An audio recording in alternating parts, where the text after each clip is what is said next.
Hey everyone, we're again looking at the Gospels and how they match up with historical records outside of the Bible. Today, we're diving into some more cool historical tidbits found in John's Gospel. Like I mentioned in my last video, John often gets a bad rap when it comes to the historical Jesus. He's seen as a black sheep when compared to the Synoptics. Scholars tend to think that he's just some sort of proto-orthodox fanfiction, but honestly, I think the skepticism around John is rather weak sauce. Let's take a look at some more historical gems in John's Gospel. For starters, John 2:18 through 20 describes a convo between Jesus and some Jews right after he cleanses the temple for the first time, which happened early on in his public ministry. Some Jews ask Jesus who gave Jesus the right to clear the temple. He tells them that if they destroy the temple, he can rebuild it in 3 days. They're skeptical, pointing out that it took 46 years to build the temple, but Jesus is actually talking about his own body as the temple. Now, check out the date that the Jews mention. It has taken 46 years to build this temple.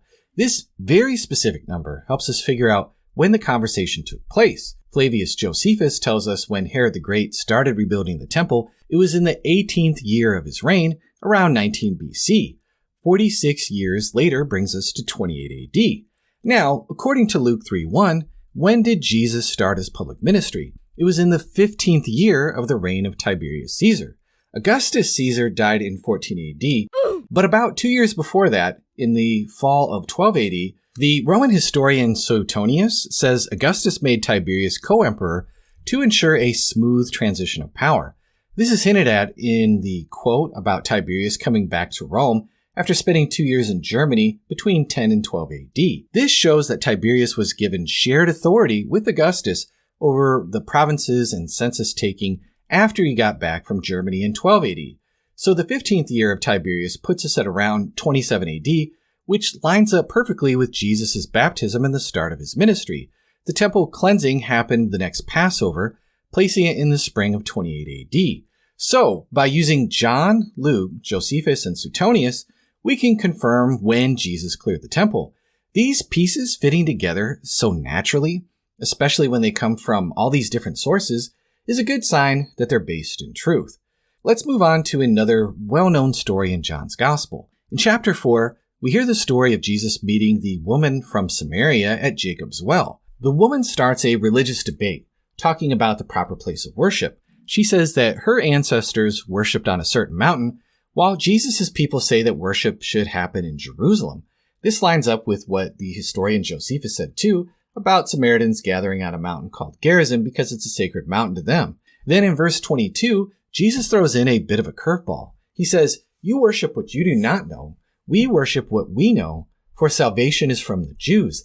This might sound a little mysterious and even a bit harsh and racist, but Josephus helps figure out what's going on. In a nutshell, he tells us that the Samaritans noticed the Jews were going through some really hard times and decided they didn't want to admit that they were at all related to them or associated with Yahweh worship in the temple on Mount Gerizim anymore. Instead, they claimed to be connected to the Medes and Persians.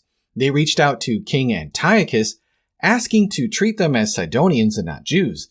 They wanted their temple to be renamed to the Temple of Jupiter and to be free from being lumped in with the Jews' accusations. Antiochus agreed and sent them a message saying that he would grant their request and stay out of their hair. So it's no surprise that when Jesus spoke to the woman from Samaria, he said, "You worship what you do not know." Now, some might push back here and say these were well-known events that happened 200 years before Jesus, and people would have known about the tension between the Jews and Samaritans. While I agree that's definitely possible, remember that John's Gospel was likely penned in Asia Minor and written much later than the others. So expecting a bunch of Gentiles in that particular area to catch on to this kind of Easter egg is a bit of a stretch, and it would probably come across like some modern cultural references we sometimes have to look up in order to understand. But what's even more cool about this particular encounter is that the Samaritan woman is the only person in the Gospels outside of Jesus' close circle to whom Jesus personally reveals that he's the Messiah. In verses 25 and 26, she says, "I know that the Messiah is coming. When he comes, he will tell us all things." Jesus replies, basically, "That's me, the one talking to you right now." Normally, in the other Gospels, Jesus tells people not to spill the beans about his identity or his miracles. Scholars like to call this the messianic secret, and we see this in John too. After the feeding of the 5,000, folks wanted to crown him king, so he took off to avoid that whole scene. Since there were big expectations about the Messiah leading a rebellion against Rome, Jesus likely kept his identity under wraps to avoid any misunderstandings. But in John 4:26, he tells the Samaritan woman who he really is and doesn't ask her to keep it hush-hush. Why exactly is that? Well, that's because the Samaritans saw the Messiah, they called him the Teheb, differently than the Jews did. They expected a teacher like Moses, not a military hero who was going to overthrow Rome. So Jesus didn't have to worry at all about them thinking that he was going to start some sort of revolution. Now, let's take a look at a few more cool examples. After Jesus healed a lame man at the Pool of Bethesda, which we talked about in our last video, the religious leaders in Jerusalem got royally ticked off. They did not like that he did it on the Sabbath, and he even told the healed man to carry his mat on the Sabbath. Later on, in John 7:22 through 23, Jesus references the healing and the controversy from John 5. He claps back at them and points out that his critics circumcise a baby boy on the Sabbath to follow the law of Moses, yet they're against him for healing on the Sabbath. This might sound like a little bit of a weird debate to us, but back then there was a real question about whether circumcising a baby boy on the Sabbath could be counted as work. We have external evidence of this in the rabbinic writings called the Talmud. In a certain passage it reads, "When the 8th day of a baby's life occurs on Shabbat, he must be circumcised on that day. Therefore, one performs all the necessities of the circumcision, even on Shabbat." This same passage in its full context highlights that there was some serious debate about the issue with other splinter groups who wanted to follow the law of Moses. The bottom line is that the popular Jewish rabbinic ruling was the 8th day circumcision was more important. So circumcising a baby boy wasn't seen as a work unless it was being done outside of the usual time frame.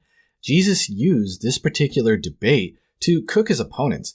If the cutting off of somebody's body is okay on the Sabbath, why can't he make them whole? This is just another example of how the Gospels are closely tied to the specific time and place of the stories. Comparing John to the other Gospels that didn't make it into the Bible, it's very clear that John contains far more historical details. These facts reflect a solid understanding of first century Israel before everything went haywire in 70 AD. Now, some scholars think that John's Gospel contains merely some historical nuggets, but is mostly just fiction. I have to say, this view conveniently dismisses evidence when it doesn't fit a particular theory. It's almost as if people are building a fortress around themselves to protect themselves against inconvenient truths. So, for example, my friend believes that genius burglars follow him around and break in every single night without leaving a trace, no matter where he sleeps. He stays at my house the previous night, and I try and reassure him by pointing out that there are locked doors, untripped alarms, no barking from my dog, and the vacuum carpet tracks are still visible. But he is convinced that these burglars are so clever that they can bypass all of that.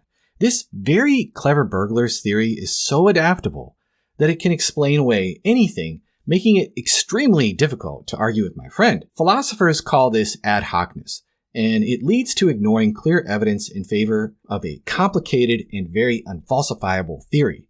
So the whole idea of a John who selectively is historical in some parts and then suddenly not so historical in others, right exactly where we want to say that he's making stuff up, just isn't reasonable. If John's Gospel is chock full of historical details, saying that it's not primarily history just doesn't make any sense. I hope you're learning how history aligns with the Gospels through this series. Watch out for more examples in the other Gospels in my next videos, and be sure to dive into the playlist for even more insights. Thanks for watching.